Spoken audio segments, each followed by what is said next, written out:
Marcus Johnson pulled his black Jeep Wrangler into the visitor parking spot outside Sunset Hills Community Center.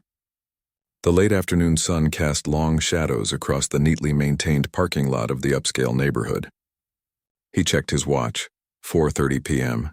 Perfect timing for his appointment with the community outreach coordinator about the youth mentorship program. As a detective with the Metropolitan Police Department, Marcus had seen his fair share of community tensions, but he believed deeply in building bridges. Today he was here in civilian clothes, hoping to establish a program that would connect at-risk youth with positive role models. His department had been working on community relations initiatives, and this seemed like a natural fit. Marcus grabbed his folder from the passenger seat, containing program proposals and budget estimates. He had spent weeks preparing this presentation, knowing that gaining community support was crucial for the program's success. The Sunset Hills area had money and influence. If he could get them on board, other communities might follow. The parking lot was nearly empty except for a few luxury cars near the main entrance. Marcus had deliberately parked away from the building to avoid taking a prime spot, choosing instead a space near the back where several other vehicles sat. His Jeep, while well-maintained, definitely stood out among the BMWs and Mercedes that typically filled these spaces. As he walked toward the building, Marcus noticed the pristine landscaping and modern architecture that spoke to the wealth of this planned community. Everything was perfectly manicured, from the flower beds to the sidewalks. Even the parking lot lines looked freshly painted. This was the kind of neighborhood where property values mattered more than anything else, and appearances were everything. Inside the community center, Marcus was greeted by Janet Walsh, the outreach coordinator. She was a pleasant woman in her 50s who seemed genuinely interested in the mentorship program. They spent nearly 2 hours going over details, discussing potential participants and working out logistics. Janet was enthusiastic about partnering with the police department on something positive rather than punitive. The meeting went better than Marcus had hoped. Janet promised to present the proposal to the HOA board at their next meeting and seemed confident about getting approval. They scheduled a follow-up meeting for the following week, and Marcus left feeling optimistic about the program's prospects. By the time Marcus emerged from the building, the sun was setting, painting the sky in shades of orange and pink. The parking lot, which had been nearly empty when he arrived, was now fuller as residents returned from work. He walked casually toward his Jeep, mentally rehearsing how he would present the day's progress to his captain. What Marcus didn't know was that about 50 yards away, concealed in an unmarked surveillance van, a joint police task force was conducting a major operation. For months, they had been investigating a sophisticated car theft ring that had been targeting luxury vehicles throughout the metropolitan area. Intelligence suggested that tonight might be when the thieves made their move on several high-end cars that had been marked in this very parking lot. Detective Sarah Shen adjusted her headset as she monitored multiple camera feeds from inside the van. Her partner, Detective Mike Rodriguez, was tracking radio communications while 2 other officers maintained watch on different angles of the parking lot. They had been in position since early morning, waiting for any sign of suspicious activity. The task force had been tracking this particular theft ring for 8 months. The criminals were sophisticated, using electronic devices to bypass modern security systems and steal vehicles within minutes. They had hit dozens of luxury cars across the city, always managing to stay one step ahead of law enforcement. Tonight felt different, though. They had solid intelligence that this location was next on the thieves' list. As Marcus approached his Jeep, completely unaware of the ongoing surveillance operation, he pulled out his keys and started to unlock the door. The unmarked van's occupants barely registered his presence, focused as they were on watching for the suspected thieves who were expected to arrive after dark. Meanwhile, across the parking lot, Margaret Whitfield was returning from her evening book club meeting. As the current president of the Sunset Hills Homeowners Association, Margaret took her responsibilities seriously, perhaps too seriously. She had a reputation in the neighborhood for being extremely particular about rules and regulations, earning her the nickname HOA Karen among residents who found her enforcement tactics overly aggressive. Margaret noticed the black Jeep immediately. It wasn't the type of vehicle she was accustomed to seeing in their upscale community, and it was parked in a visitor spot that she felt should be reserved for guests of homeowners. not random outsiders. As she watched Marcus approach the vehicle, her suspicion grew. She had never seen him before, and something about the situation didn't sit right with her. From her perspective, Marcus looked like he didn't belong in their neighborhood. His casual clothing and the older model Jeep seemed out of place among the luxury vehicles and well-dressed residents she was used to seeing. Margaret's mind immediately jumped to conclusions, assuming that Marcus must be up to no good. As Marcus got into his Jeep and started the engine, Margaret made a decision that would change everything. Instead of simply noting the license plate or asking someone at the community center about the visitor, she decided to take matters into her own hands. In her mind, she was protecting her community from what she perceived as a threat. Margaret Whitfield hurried to her silver Lexus, her mind racing with possibilities. She had seen enough crime shows to know that car thieves often worked in broad daylight, pretending to belong while they scoped out their targets. The fact that this stranger had spent hours in their community center and was now leaving in a vehicle she didn't recognize only confirmed her suspicions. As president of the HOA, Margaret felt it was her duty to protect the community's interests. Property values in Sunset Hills had risen consistently over the past decade, largely due to the neighborhood's reputation for safety and exclusivity. She wasn't about to let some criminal element threaten that carefully maintained image. Margaret followed Marcus's Jeep from a distance as he drove through the winding streets of the subdivision. She noted how he seemed to know exactly where he was going, which only fueled her suspicion. In her mind, this proved he had been casing the neighborhood, planning something sinister.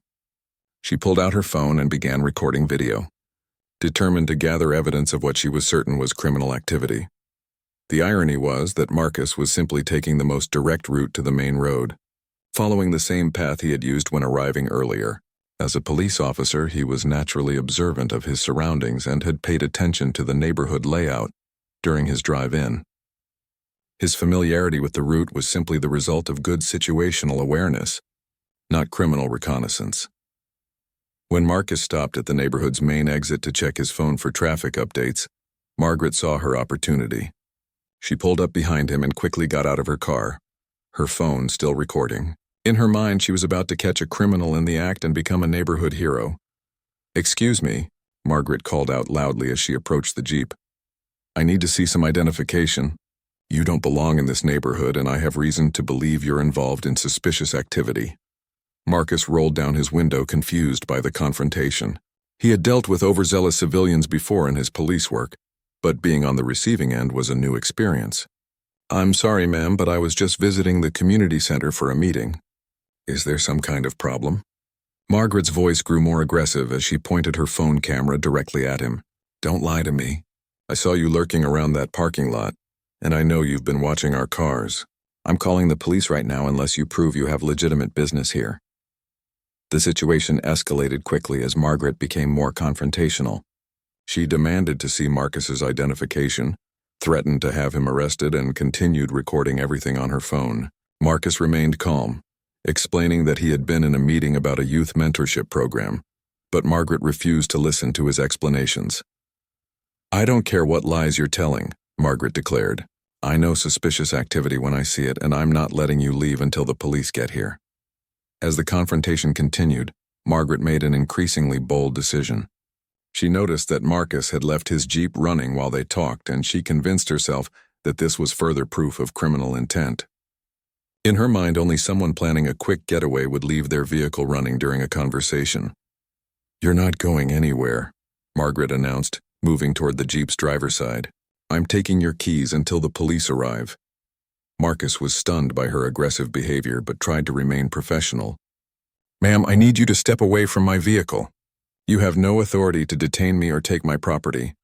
But Margaret was beyond reasoning, fueled by adrenaline and convinced she was preventing a crime. She reached through the open window and grabbed for Marcus's keys. When he pulled them away, she became even more agitated. "Fine," Margaret shouted. "If you won't cooperate, I'll make sure you can't drive away." What happened next would shock even Margaret herself. In her determination to prevent what she believed was a criminal escape, she pulled out a small knife from her keychain, originally intended for opening packages and cutting garden ties. Without fully thinking through the consequences, Margaret decided to disable the Jeep by cutting the lock mechanism on the driver's door. Marcus watched in disbelief as this seemingly respectable middle-aged woman began attacking his vehicle with a knife. "Ma'am, stop. You're damaging my property. This is illegal." But Margaret was too deep into her perceived heroic act to stop now. She worked frantically at the door lock, convinced that she was preventing a major crime. Her actions were being recorded on her own phone, which had fallen to the ground during the struggle, but she was too focused on her mission to notice. The entire confrontation was attracting attention from other residents and passers-by. Several people had stopped to watch the unusual scene, some pulling out their own phones to record. Margaret's aggressive behavior was becoming increasingly erratic as she continued her assault on the Jeep's door lock. Unknown to both Margaret and Marcus, the surveillance van from the police task force had picked up the commotion on their monitoring equipment. The sudden activity in an area they were watching closely immediately caught their attention. Detective Chen zoomed in her camera on the confrontation while Detective Rodriguez prepared to investigate. "We've got some kind of altercation near the main exit," Detective Chen reported into her radio. "Civilian-on-civilian contact possibly escalating. Should we intervene?" The task force leader made a quick decision. While their primary mission was to catch the car theft ring, they couldn't ignore a potential assault happening right under their surveillance. "Move in for a closer look but maintain cover. This could be related to our operation." As Margaret continued her attack on the Jeep's lock, she was completely unaware that trained police officers were now watching her every move. Her actions, which she believed were protecting her community, were about to bring her face to face with real law enforcement. The very people she claimed to be helping were now treating her as a potential suspect in what appeared to be an act of vandalism and attempted theft. Detective Sarah Chen crept closer to the confrontation, using parked cars as cover while maintaining visual contact with her partner in the surveillance van. What she was witnessing didn't match any of the profiles they had developed for the car theft ring they were tracking.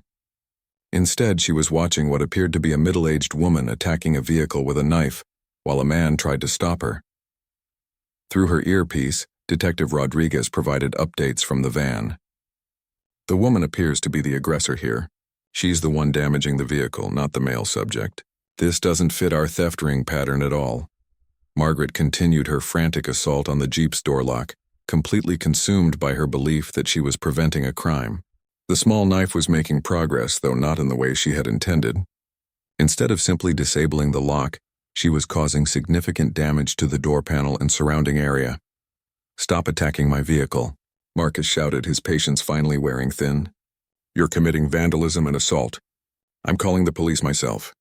"Go ahead and call them," Margaret screamed back, her face red with exertion and anger. "They'll arrest you for whatever you were planning to do in our neighborhood."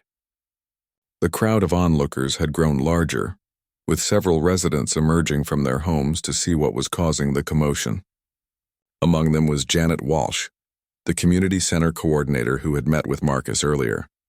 She recognized him immediately and was shocked to see him being confronted so aggressively. "Marcus," Janet called out as she approached the scene. "What's happening here? Is everything all right?" Margaret spun around, still holding the knife, her eyes wild with adrenaline. "Janet, stay back. This man is a criminal. I caught him casing our parking lot and now he's trying to steal this vehicle." Janet looked confused as she glanced between Margaret and Marcus. "Margaret, this is Marcus Johnson. He's a police detective with the Metropolitan Police Department. We've been meeting about the youth mentorship program I told the board about." The statement hit Margaret like a physical blow. For a moment, she froze completely, the knife still in her hand, pieces of the damaged door lock scattered at her feet. "That's impossible," she whispered. "He can't be a police officer. Look at him.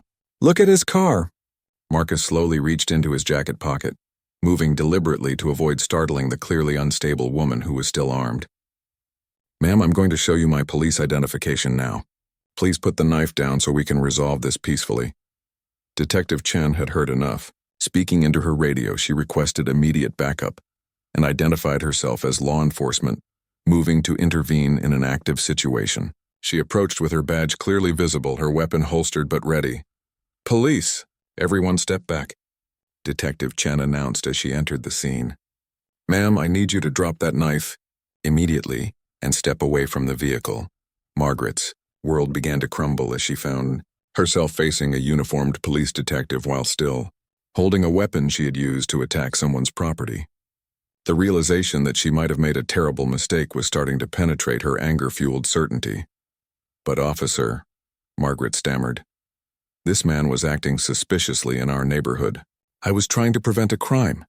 Detective Chen positioned herself between Margaret and Marcus while maintaining a clear view of both. "Ma'am, drop the knife now. We'll sort out what happened, but first I need you to disarm yourself." Marcus finally had the opportunity to present his police identification. He handed his badge and ID to Detective Chen, who examined them carefully before confirming his identity through her radio. The verification came back immediately. Detective Marcus Johnson, 8-year veteran of the Metropolitan Police Department, currently assigned to Community Relations Division. "Detective Johnson is a legitimate police officer," Detective Chen announced to the crowd. "Ma'am, you've just attacked a police officer's personal vehicle. I need you to put your hands behind your back." The reality of her situation finally hit Margaret with full force. Not only had she attacked an innocent person's vehicle, but she had assaulted the property of a police officer while he was attempting to help their community, the youth mentorship program she had just destroyed any chance of implementing, was exactly the kind of positive initiative the HOA claimed to support. Margaret dropped the knife as if it had suddenly become red hot. I didn't know," she whispered. He looked suspicious. "I was protecting my neighborhood." Detective Rodriguez emerged from the surveillance van, having coordinated the response with backup units that were now arriving on scene. The task force operation would have to be postponed, but they had accidentally stumbled onto a different kind of crime entirely. "Detective Johnson," Detective Chen said formally, "I apologize for what you've experienced here. We're part of a task force operation in this area, and we witnessed this entire incident. We have everything documented if you choose to press charges." Marcus looked at the damage to his Jeep, the destroyed door lock, scratched paint, and scattered debris. Then he looked at Margaret, who was now sitting on the curb with her head in her hands, finally understanding the magnitude of her mistake. The crowd of neighbors watched in stunned silence as the woman they had elected to represent their community was being questioned by police. Janet Walsh approached Marcus apologetically. "Detective Johnson, I'm so sorry about this. Margaret doesn't represent the views of our entire community. I hope this doesn't affect your willingness to work with us on the mentorship program." The irony wasn't lost on Marcus. He had come to this neighborhood hoping to build bridges between law enforcement and the community, only to become the victim of the exact kind of prejudice and assumptions that the program was designed to address. Margaret's actions had provided a textbook example of why community relations work was so desperately needed. As more police units arrived on scene, the full scope of Margaret's mistake became clear to everyone present. She had attacked the vehicle of a police officer who was trying to help their community, while being watched by an entire task force of additional officers. Her attempt to be a neighborhood hero had instead turned her into the very criminal she thought she was stopping. Word of Margaret's arrest spread through the Sunset Hills community like wildfire. By evening, every resident had heard some version of the story about their HOA president attacking a police officer's vehicle. Social media groups buzzed with discussions, debates, and increasingly embarrassing details about the incident. The task force had captured everything on their surveillance equipment. High-definition video showed Margaret's aggressive approach, her confrontation with Marcus, and her deliberate destruction of his vehicle's door lock. The footage would become crucial evidence, but it also served as an undeniable record of behavior that many residents found difficult to defend. Margaret sat in the county jail processing center, still struggling to understand how her afternoon had gone so wrong. The charges against her were serious: vandalism, assault, attempted theft, and public menacing. Each charge carried potential jail time and fines that would devastate her financially. More importantly to Margaret, her reputation in the community she had worked so hard to lead was completely destroyed. Detective Marcus Johnson spent his evening filing paperwork and dealing with insurance claims for his damaged Jeep. The door lock would need to be completely replaced, and the scratches would require professional bodywork. Beyond the financial cost, Marcus found himself questioning whether community outreach was worth the personal risk. Captain Rodriguez called Marcus into his office the next morning to discuss the incident. "Detective Johnson, I've reviewed the surveillance footage and witness statements. You handled yourself professionally throughout this entire situation. However, I need to know if you want to continue with community relations work after this experience." Marcus had spent most of the night thinking about exactly that question. "Captain, if anything, this incident proves how much this work is needed. The mentorship program could help prevent future incidents like this by building understanding between different communities and law enforcement. The task force's planned operation had to be rescheduled, but their surveillance had unexpectedly captured evidence of a different crime entirely." Detective Chen filed her report, highlighting the irony that while watching for car thieves, they had witnessed someone actually attempting to steal a vehicle, just not in the way they had expected. Margaret's arraignment was scheduled for the following Monday. Her attorney, Robert Sterling, was known throughout the city for defending white-collar criminals and suburban residents who found themselves on the wrong side of the law. He had already begun crafting a defense strategy based on Margaret's genuine belief that she was preventing a crime. "Mrs. Whitfield," Attorney Sterling explained during their first meeting, "the prosecution has very strong evidence against you. The surveillance footage shows your actions clearly, and there were multiple witnesses. Our best option might be to negotiate a plea agreement that focuses on community service rather than jail time." Margaret struggled to accept that she was now the defendant in a criminal case. "But I was trying to help. I thought I was protecting my neighborhood from a criminal. Doesn't that count for anything?" "Unfortunately," Sterling replied, "good intentions don't justify illegal actions. You attacked someone's property without cause, and that person happened to be a police officer who was legitimately in your community for official business." The Sunset Hills HOA board held an emergency meeting to address the crisis. Margaret's actions had created a public relations nightmare for the entire community. Property values could be affected if the neighborhood became known for racial profiling and aggressive confrontations with law enforcement. Board member Patricia Holmes addressed the group gravely. "We need to distance ourselves from Margaret's actions immediately. This incident could destroy everything we've worked to build in this community. We need to show that her behavior doesn't represent our values." The board voted unanimously to remove Margaret from her position as president and to issue a public apology to Detective Johnson and the Metropolitan Police Department. They also voted to invite Marcus back to present his mentorship program, hoping to demonstrate their commitment to positive community relations. Janet Walsh contacted Marcus personally to extend the board's invitation. "Detective Johnson, I know this is asking a lot after what happened, but the board would like you to know that Margaret's actions don't represent our community's values. We're more committed than ever to making the mentorship program work." Marcus appreciated the gesture but remained cautious. "Ms. Walsh, I'm willing to continue discussions about the program, but we need to address the underlying issues that led to this incident.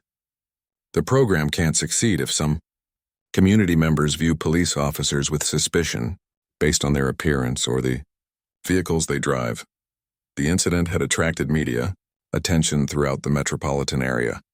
Local news stations covered the story extensively, focusing on the irony of an HOA president attacking a police officer's vehicle while other officers watched. The story became a cautionary tale about making assumptions based on appearance and taking vigilante action without proper authority. Margaret's neighbors were divided in their response to the incident. Some supported her, believing she had acted with good intentions even if her methods were wrong. Others were embarrassed by her behavior and worried about how it reflected on their entire community. Mrs. Eleanor Davidson, who lived next door to Margaret, expressed the conflicted feelings many residents shared. "Margaret has always been dedicated to our neighborhood, but what she did was completely wrong. That poor police officer was just trying to help us and she treated him like a criminal. It's heartbreaking for everyone involved."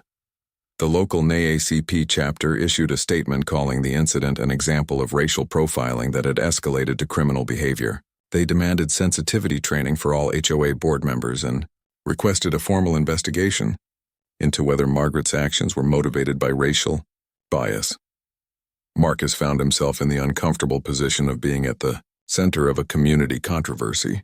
While he appreciated the support from many residents and organizations, he didn't want his experience to become a political issue that might interfere with his police work or the mentorship program's goals. As Margaret's court date approached, She faced the possibility of up to 2 years in prison if convicted on all charges. The surveillance footage made denial impossible, so her defense team focused on arguing for reduced charges and community service.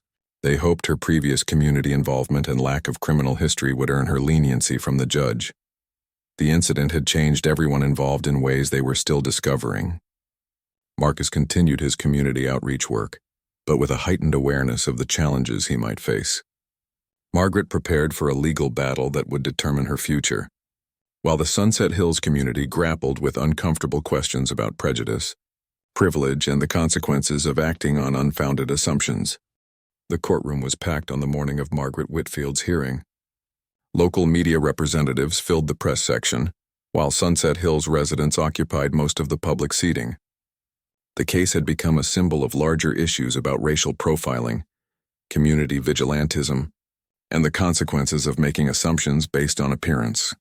Judge Patricia Clearwater had reviewed all the evidence beforehand, including the surveillance footage that clearly showed Margaret's aggressive actions.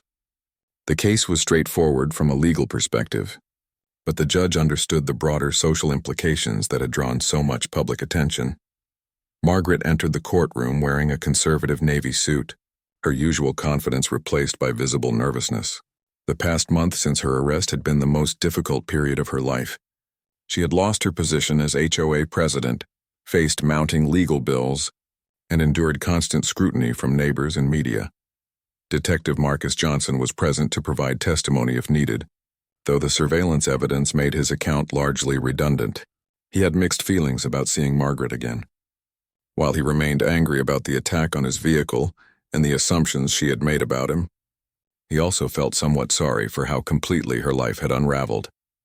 Attorney Robert Sterling approached the bench with a plea agreement he had negotiated with the prosecutor's office. Margaret would plead guilty to vandalism and disturbing the peace, while the more serious charges of attempted theft and assault would be dropped. In exchange, she would serve 6 months of house arrest, complete 200 hours of community service, pay restitution for the vehicle damage, and attend mandatory diversity training.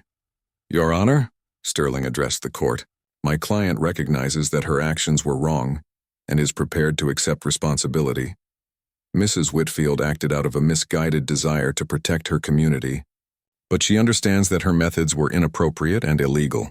The prosecutor, District Attorney Jennifer Walsh, emphasized the seriousness of Margaret's actions.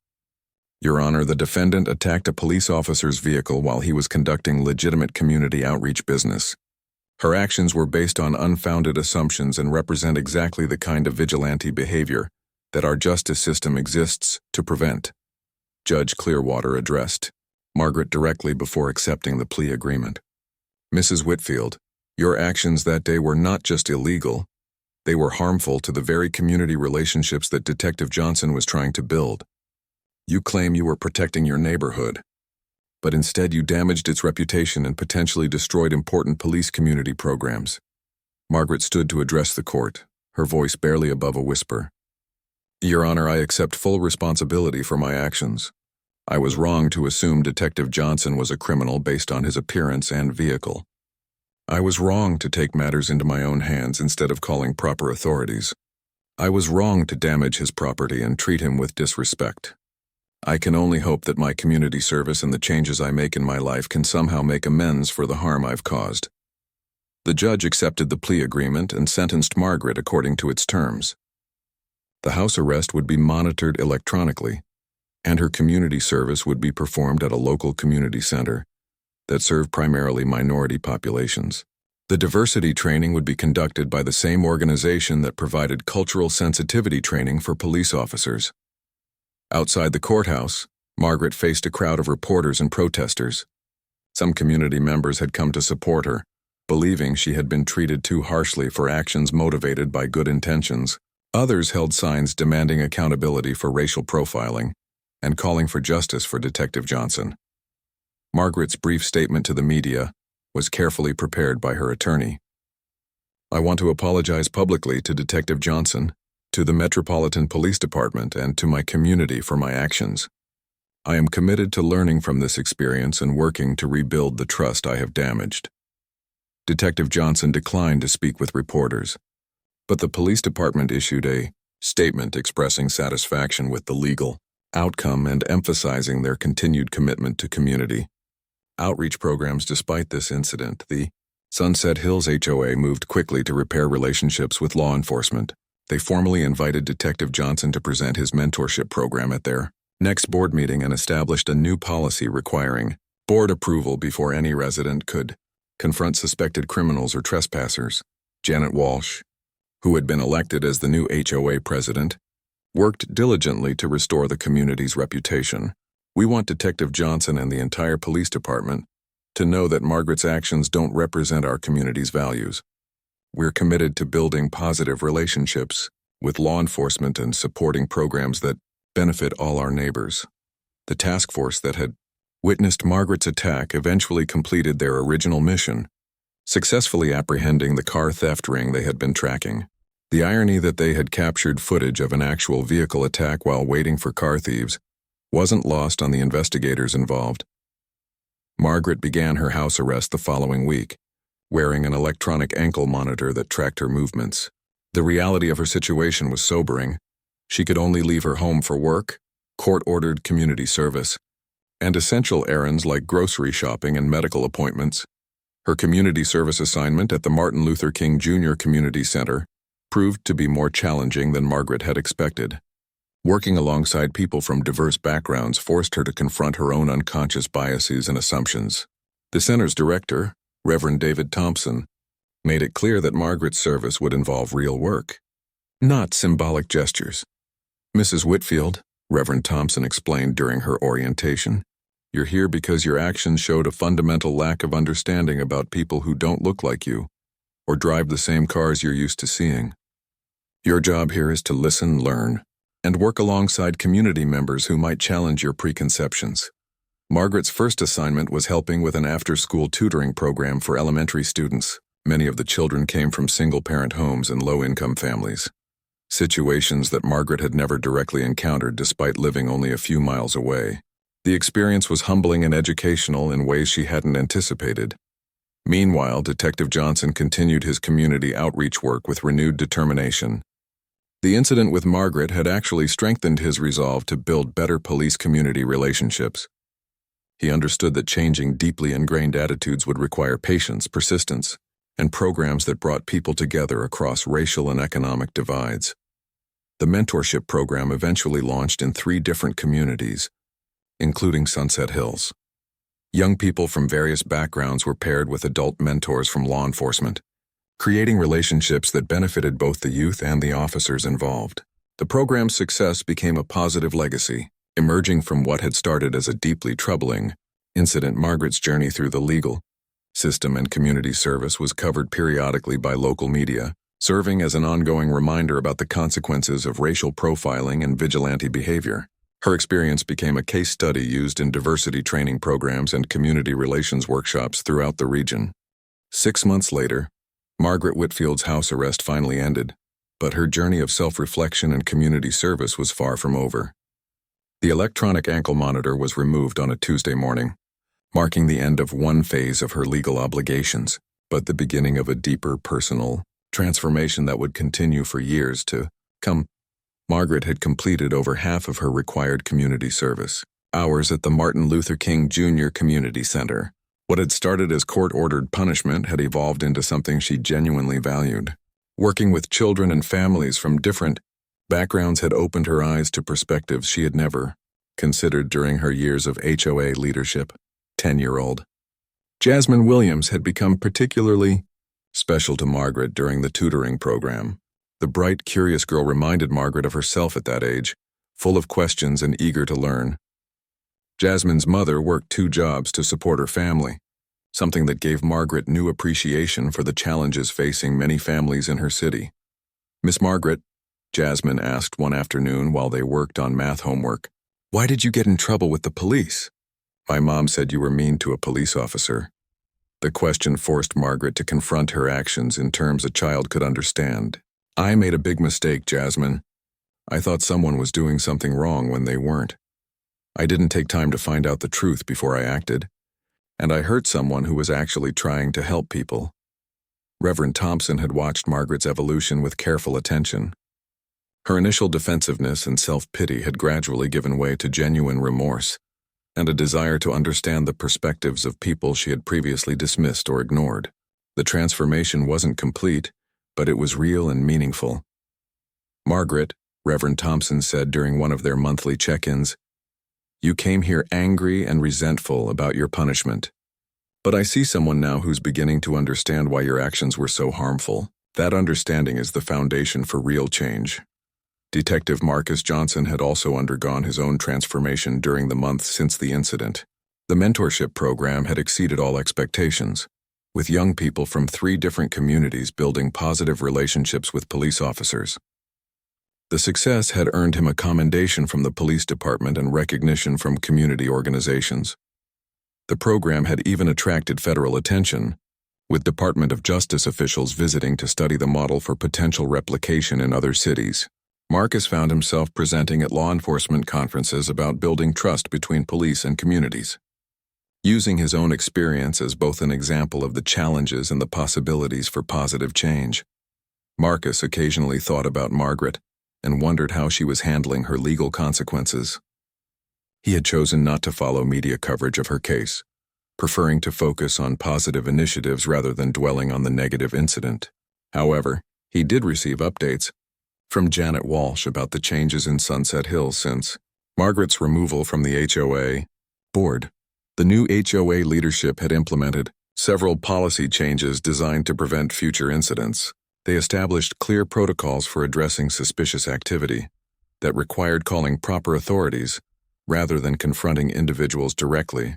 They also created a community relations committee focused on building positive relationships with local law enforcement and service organizations. Margaret's diversity training sessions had been more challenging than her community service work. Facilitated by Dr. Angela Hayes, a professor of social psychology who specialized in implicit bias, the sessions forced Margaret to examine her own unconscious prejudices and the assumptions that had led to her confrontation with Marcus. "Margaret," Dr. Hayes explained during one particularly difficult session, "you acted on stereotypes that many people in your position share. The difference is that you acted on them in a way that caused real harm. Understanding how these biases develop and how to counteract them is essential for preventing future incidents." The training included role-playing exercises, case studies, and discussions with people from different racial and economic backgrounds. Margaret learned about microaggressions, systemic inequality, and the daily experiences of people who face discrimination that she had never recognized or understood. 1 year after the incident, Margaret completed her final hours of community service. The Martin Luther King Jr. Community Center held a small ceremony recognizing volunteers who had contributed significant service hours. Margaret was surprised to find herself genuinely emotional as she said goodbye to the children and families she had worked with. Jasmine Williams had improved her reading level by 2 grades during the time Margaret tutored her. Her mother, Patricia Williams, approached Margaret after the ceremony with unexpected words of gratitude. "Miss Margaret, I know you didn't choose to come here initially, but you made a real difference for Jasmine. She talks about you all the time and says you help her believe she can do anything." The conversation with Patricia Williams crystallized something important for Margaret. Her community service hadn't just been about fulfilling legal obligations. It had connected her with real people whose lives were enriched by genuine care and attention. She realized that her previous community involvement as HOA president had been about maintaining property values and enforcing rules, not about actually serving people. Detective Johnson received an unexpected letter 6 months after Margaret's community service ended. Written in careful handwriting on simple stationery, the letter was Margaret's personal apology. Not the carefully crafted legal statement her attorney had prepared, but her own words expressing genuine remorse for her actions and assumptions. "Detective Johnson," the letter read, "I know no apology can undo the harm I caused you, but I wanted you to know that I understand now how wrong my actions were. My community service and training have taught me that my assumptions about you were based on prejudice I didn't even recognize in myself. I hope your mentorship program continues to succeed, and I hope that other people can learn from my mistakes without causing the pain I caused you." Marcus was moved by the sincerity of Margaret's letter. He had seen many apologies during his police career, most motivated by legal strategy rather than genuine remorse. Margaret's letter felt different, written by someone who had genuinely grappled with her actions and their underlying causes. The incident had become a case study used in police academies and community relations training programs throughout the region. The surveillance footage, with identifying information removed, was used to illustrate how quickly situations could escalate when civilians took vigilante action based on unfounded assumptions. Captain Rodriguez often used the case when training new officers about community relations. This incident shows why building trust between police and communities is so important, he would tell recruits. When community members don't trust or understand law enforcement, they sometimes take matters into their own hands with disastrous results for everyone involved. Margaret eventually found new ways to contribute to her community that reflected her changed perspective. She volunteered with literacy programs, supported local food banks, and even helped coordinate community events that brought together residents from different neighborhoods. Her approach to community involvement had fundamentally changed from enforcement and exclusion to service and inclusion. The Sunset Hills neighborhood had also evolved in positive ways since the incident. Property values remained strong, but the community's reputation improved as residents embraced more inclusive attitudes and genuine partnership with local law enforcement. The mentorship program had enrolled several young people from the area, creating connections that benefited both the youth and the officers involved. 2 years after their confrontation, Margaret and Marcus encountered each other at a community event celebrating the success of the youth mentorship program. The meeting was awkward but respectful, with Margaret expressing her continued remorse and Marcus acknowledging her efforts to make amends through community service and personal growth. "Detective Johnson," Margaret said quietly, "I know I can never fully make up for what I did to you, but I want you to know that your example of professionalism and forgiveness has been an inspiration for my own journey of change." Marcus nodded thoughtfully. "Mrs. Whitfield, we all make mistakes. What matters is what we learn from them and how we choose to grow. Your community service work speaks well of your commitment to doing better." The incident had taught everyone involved important lessons about assumptions, prejudice, and the power of genuine human connection to overcome mistrust and misunderstanding.